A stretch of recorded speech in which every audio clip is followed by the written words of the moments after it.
हमारे यहाँ पर जो इंडिया में प्रॉब्लम है, न्यूट्रिशन की प्रॉब्लम, हम लोग कहते हैं कि न्यूट्रिशनल एस्पेक्ट पूरा नहीं होता, खाने की कमी है, खाने में कुछ ना कुछ कमी है।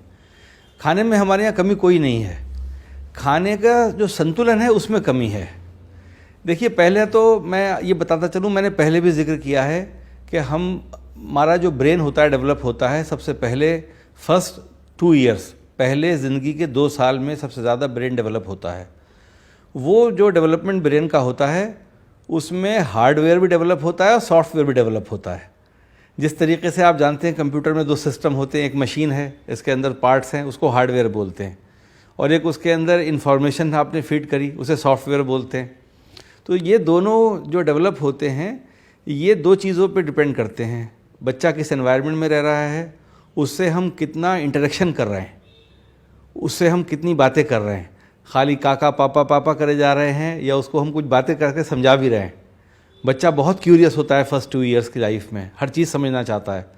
तो हम बच्चे को इंटरेक्ट करें उससे, खाली ये नहीं कि खाली प्यार की ज़बान बोले जा रहे हैं, हम उससे प्रॉपर उससे गुफ्तगू करें, उससे थोड़ी बातचीत करें, वो सॉफ्टवेयर डेवलपमेंट बोलते हैं।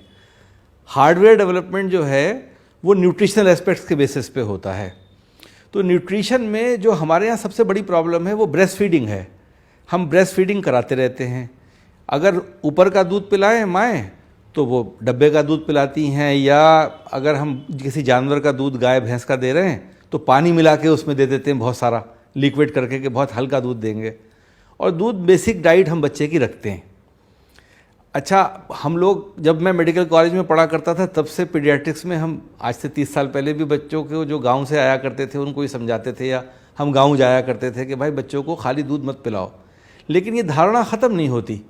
4 महीने के बाद बच्चे को खाना खिलाना शुरू कर देना चाहिए। पहला 4 महीने तक दूध पर डिपेंड करेगा, उसके बाद दूध कम होता जाएगा, खाना बढ़ता जाएगा, और 2 साल में दूध ना के बराबर और खाना तकरीबन पूरा पूरा, ये चीज़ है। माइक्रो न्यूट्रिएंट्स जो होते हैं, मैक्रो न्यूट्रिएंट्स तो हमें पता है डाइट में क्या होते हैं। मैक्रो न्यूट्रिएंट्स का मतलब होता है कि पानी, कार्बोहाइड्रेट, फैट और प्रोटीन, 4 चीज़ें हमारे शरीर को बनाती हैं।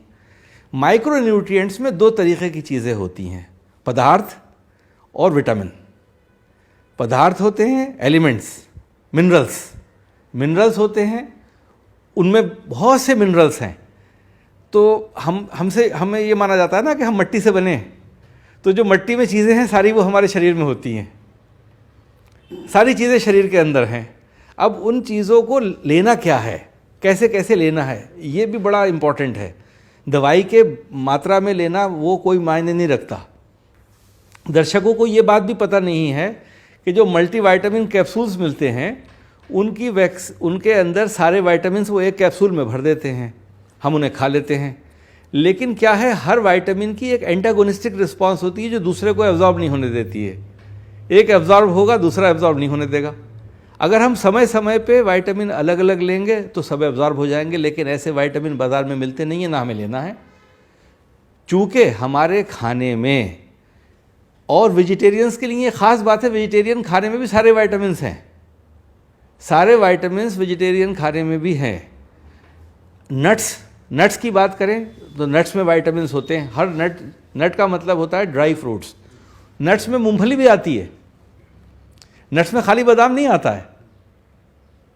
एक बचपन में मेरे डॉक्टर साहब थे, मुझसे कहते थे बादाम क्यों खाता है, महंगा होता है, मूंगफली में भी उतनी ही ताकत है। लेकिन हम लोग यूजुअली बादाम सोचते हैं कि ताकतवर है। तो भगवान ने हर जगह, हर एरिया में जो न्यूट्रिशनल सब्सटेंसेस बनाई हैं वो उस एरिया के लिए हैं। मैंने पहले भी ये बात बताई है। ये ज़रूरी नहीं है कि हम कश्मीर में जो पैदा हुआ वो यूपी में खाएं, जो यूपी में पैदा हुआ वो भी यूपी में खा सकते हैं, वो भी हमें उतना ही न्यूट्रिशन देगा, पहली बात। अच्छा, एक चीज़ और है, भोजन की जो हमारी इंटेक है उसका एक लिमिटेशन है। जिस तरीके से मैंने बताया कि कैप्सूल के अंदर अगर हम मल्टीविटामिन्स को सबको पैक कर दें तो वो मल्टीविटामिन्स का एब्जॉर्प्शन नहीं होता, क्योंकि वो एक दूसरे के एंटागोनिस्ट काम करते हैं। एक के साथ दूसरे का रिलेशन कुछ और है, तीसरे के साथ चौथे का रिलेशन कुछ और है।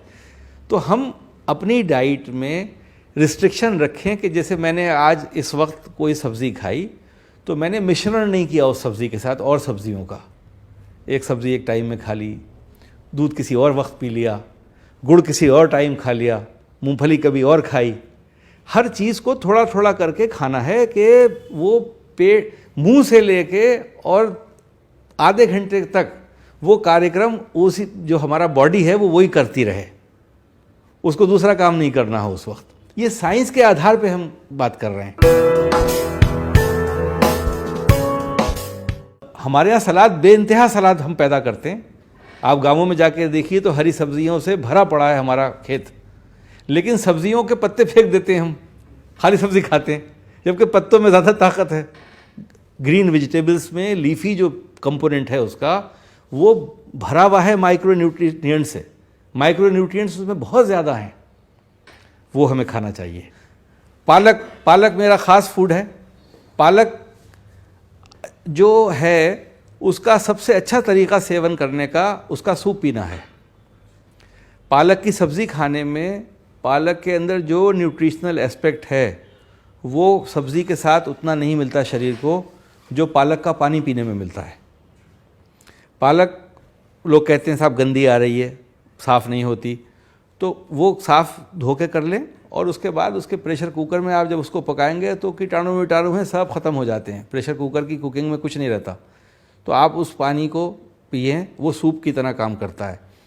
और एक्सेसिव शुगर्स को मैंने हमेशा मना किया है। फल खाना चाहिए, जूस नहीं पीना चाहिए।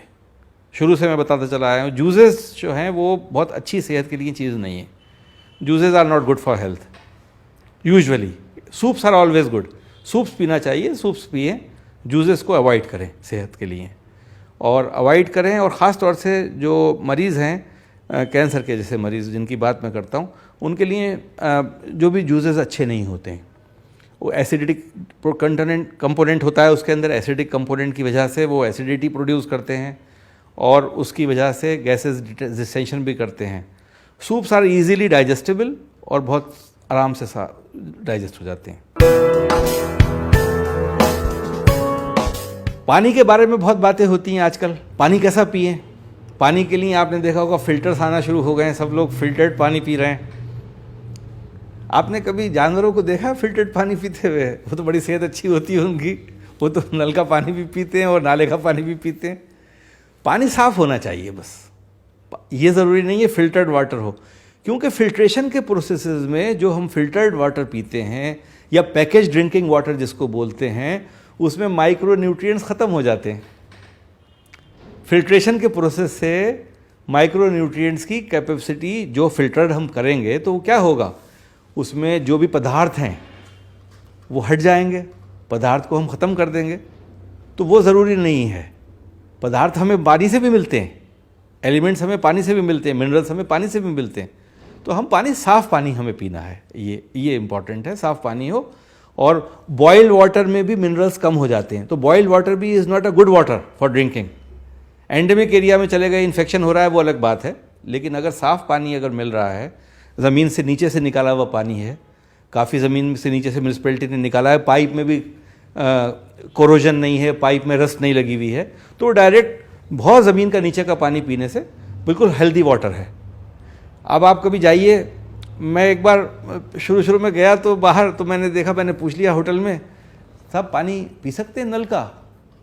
तो उसने, रिसेप्शनिस्ट ने बड़े बुरा सा मुंह बना के मुझसे कहा, यूरोप में सारा पानी पी सकते हैं आप, कहीं इसका किसी भी नल का पानी पी सकते हैं, कोई भी नल का पानी आप पी सकते हैं, पूछने की ज़रूरत नहीं है।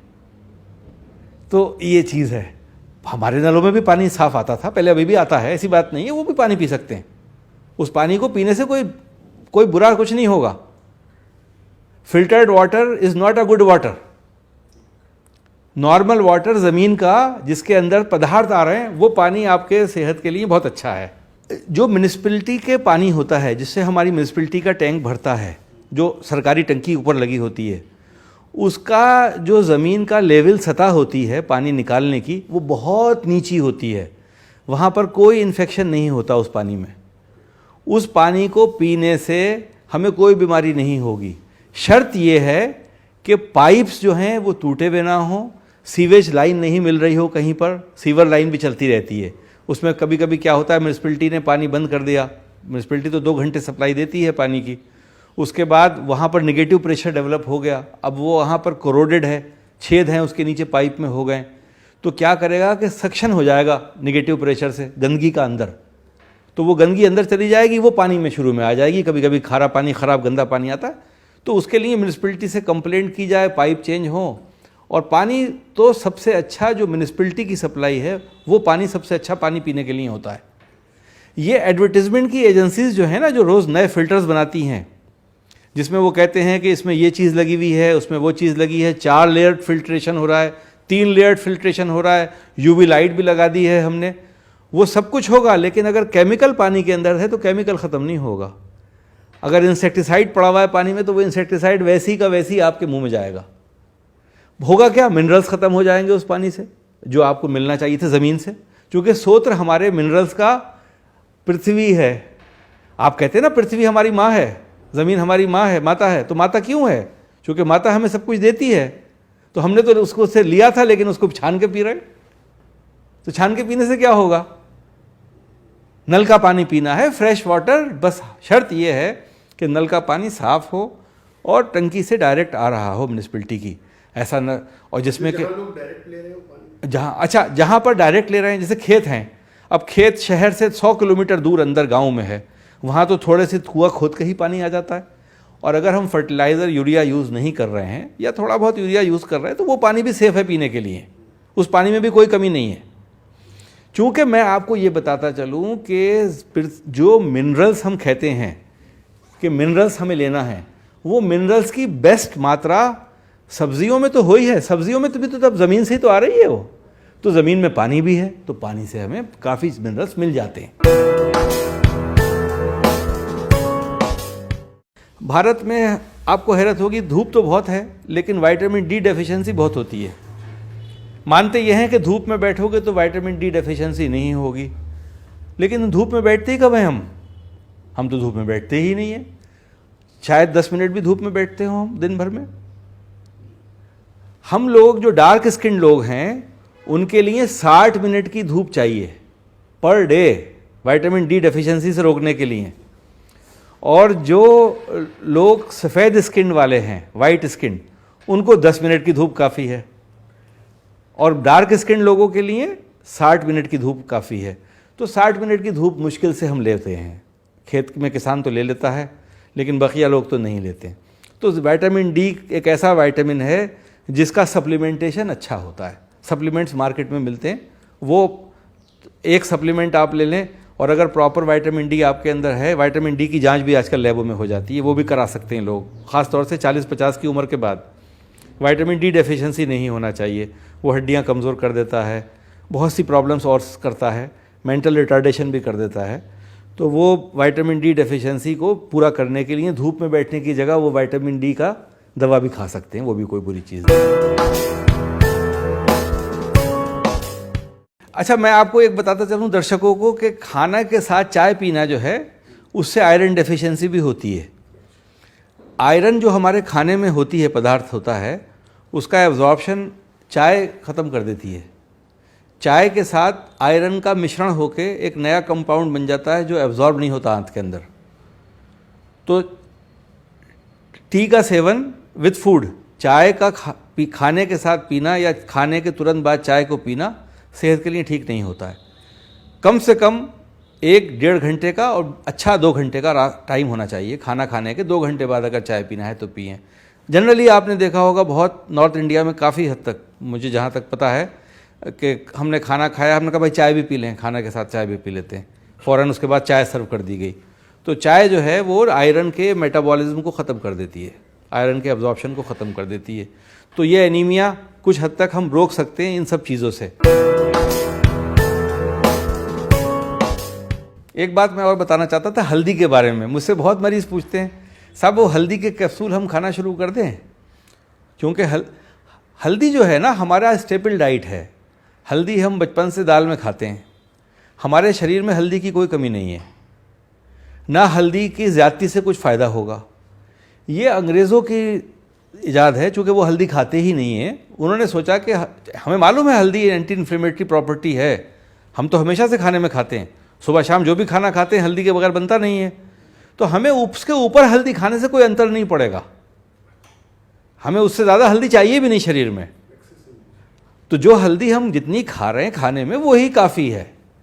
और ना ये जो लोग हल्दी खाते ही नहीं हैं, जो मुल्क हल्दी खाते ही नहीं हैं, उनके लिए हल्दी में पैक किए हुए कैप्सूल मिलना शुरू हो गए। टर्मरिक कैप्सूल्स हैं कि साहब इसमें ये एंटी कैंसर प्रॉपर्टी है, वो एंटी कैंसर प्रॉपर्टी है, वो हमारा पूर्ति हो रही है उससे। मैं फिर बताता चलूँ, कैंसर एक साधारण बीमारी है, साधारण तरीके से इलाज हो सकता है, और कोई ऐसी बीमारी नहीं है जो विपदा की तरह है, या जो एक हम पे कोई आफत आ गई है, या कोई बहुत बड़ी मुसीबत है, हमने बना दिया है उसको मुसीबत, आफत, तकलीफ़, अपनी परेशानी खुद बनाया है। चूँकि इलाज अधूरे आधे हैं।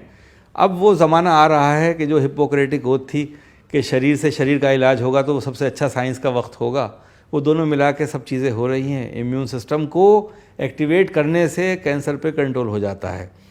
दर्शकों को एक बात और बताता चलूँ बहुत अच्छी, मैंने ये देखा है रिसर्च में कि बहुत से मरीज़ कहते हैं कि साहब हमें तो कोई बीमारी कभी हुई ही नहीं, पहली बार मालूम हुआ कैंसर हुआ है।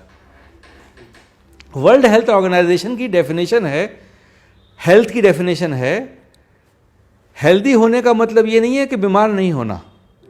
साल में 2-3 बार वायरल इन्फेक्शन हो जाने को भी हेल्दी कहते हैं, और वो अच्छा हेल्थ है। क्योंकि जब हमारे शरीर में कोई कॉमन कोल्ड या वायरल इन्फेक्शन या डायरिया होता है तो हमारा इम्यून सिस्टम एक्टिवेट होने की पावर रखता है। तो कुछ एक्सपोजर्स इन्फेक्शंस के माइल्ड वक्तन फ़वक्तन बीच बीच में पूरे साल के अंदर 3, वर्ल्ड WHO की डेफिनेशन में है, 3-4 इन्फेक्शंस होना हेल्थ का स्टेटस है, वो हेल्दी स्टेटस है। जिन लोगों को ज़ुकाम नज़ले की शिकायत होती है उनका माना गया उनके अंदर बहुत कम ओरल कैविटी के मुंह के कैंसर्स होते हैं और हेड एंड नेक के कैंसर्स होते हैं, क्योंकि उनका सिस्टम एक्टिवेटेड रहता है। वायरल इन्फेक्शन क्या करता है कि इम्यूनोलॉजी को एक्टिवेट करता है, तो इम्यूनोलॉजी एक्टिवेटेड स्टेज में रहती है तो म्यूटेशंस को भी ढूंढती रहती है, जो म्यूटेशन कैंसर के सेल्स के अंदर हो रहे हैं उन्हें भी ढूंढती रहती है, उन्हें भी ख़त्म कर देती है। तो हेल्थ का स्टेटस की डेफिनेशन ये है कि health status is in a year 3-4 bar infection होना। तो ये चीज़ भी बहुत इंपॉर्टेंट है। कोई ज़ुकाम हो गया मुझे 3 महीने बाद, फिर ज़ुकाम हो गया 4 महीने बाद, तो डॉक्टर से कहने की ज़रूरत नहीं है साहब मुझे बहुत ज़ुकाम होता है, क्या करूँ मैं, हो रहा है ज़ुकाम तो 2-3 दिन में चला जाएगा। लेकिन वो ज़ुकाम हमारी इम्यूनोलॉजी को पूरा नॉर्मलाइज कर देता है, पूरा एक्टिवेट कर देता है। तो ये भी एक नई चीज़ है जो दर्शकों को नहीं पता है। हेल्थ की डेफिनेशन WHO में जाके देखें, it is not free of disease. Health is not a status where you say that there is no disease.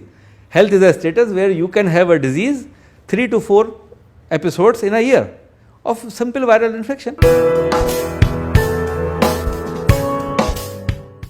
हाँ, मौसम बदलते टाइम आपने देखा होगा इन्फेक्शन हो जाता है, गला ख़राब हो गया, ज़ुकाम हो गया, वो सेल्फ हीलिंग प्रोसेसेस होते हैं, उसमें हमें एंटीबायोटिक खाने की ज़रूरत नहीं है। आप ये मत कहिएगा कि फिर मैं तुलना यूरोप से कर रहा हूँ भारत की लेकिन भारत में क्या होता है कि जब आप डॉक्टर के पास जाएंगे, अपने मोहल्ले के फिजिशियन के पास जाएंगे, तो वो काफ़ी दवाएं दे देता है उस वक्त आपको, जिसमें एंटीबायोटिक्स भी होती हैं। वायरल इन्फेक्शंस में एंटीबायोटिक्स का कोई रोल ही नहीं है। वायरल इन्फेक्शंस सेल्फ हीलिंग होते हैं, 3-4 दिन में चले जाते हैं। बहुत से बहुत उनमें रोल होता है तो पैरासीटामोल का होता है, जिसको हम कॉमनली क्रोसिन टैबलेट, ये जो पैरासीटामोल की गोली है, इसे खा के ठीक कर सकते हैं। अब वो ज़माना चला गया, हम एस्पिरिन डिस्पिरिन को अब नहीं कहते। एस्पिरिन, चूँकि हिंदुस्तान में डेंगू भी होता है और एस्पिरिन का ताल्लुक सीधा सीधा प्लेटलेट काउंट के कम करने से है, एस्पिरिन नहीं दी जाती है। अब एस्पिरिन को बुखार में नहीं लेना चाहिए, सिर्फ पैरासीटामोल लेना चाहिए। तो डॉक्टर को दिखाना जब ज़रूरी है, जब बुखार बहुत तेज़ हो, 104 आने लगा, या बुखार बहुत दिन तक चलता रहे तब दिखाना ज़रूरी है, या बुखार के साथ कुछ ऐसे सिम्टम्स हैं कि कुछ बेहोशी का आलम आ गया या डायरिया शुरू हो गया। मतलब एक simple common viral infection, common cold बाहर मुल्कों में खाली नर्स हैंडल करती है हॉस्पिटल्स में ऐसे इन्फेक्शंस को, डॉक्टर तक जाने ही नहीं देती। नर्स देखेगी टेम्परेचर क्या है, सिम्टम पूछेगी, पैरासीटामोल की गोली दे देगी।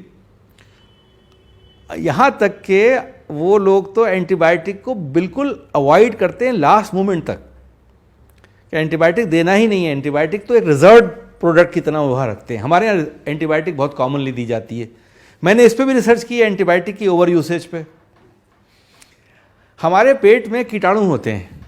आपको पता है कि हमारे जो आंत का पाचन शक्ति है वो कीटाणुओं के आधार पर चलती है। अगर हमारे पेट, हमारी इंटेस्टीन में कीटाणु नहीं होंगे तो पाचन शक्ति नहीं होगी, डायरिया होना शुरू हो जाएगा। एंटीबायोटिक इंड्यूस्ड डायरिया बोलते हैं इसको। अगर हम ज़्यादा मात्रा में एंटीबायोटिक कंज्यूम करा दें किसी मरीज़ को, तो उसके एंटीबायोटिक से वो बैक्टीरिया ख़त्म हो जाते हैं इंटेस्टीन के, तो उसको डायरियल एपिसोड शुरू हो जाते हैं। तो हमारा कीटाणु जो है वो हमारा कहते हैं, इसको कहते हैं माइक्रोबायोटा। अंग्रेज़ी का एक वर्ड है, मेडिकल टर्म है माइक्रो, यानी बायोटा मीन्स जो लिविंग ऑर्गेनिजम्स हैं, बैक्टीरिया हैं, जो हमारी ई कोलाई है जो कोलन के अंदर रहता है, वो खाने को हज़म करने की शक्ति रखता है। वो खाने को डाइजेस्ट कराता है, खाने को रोकता है।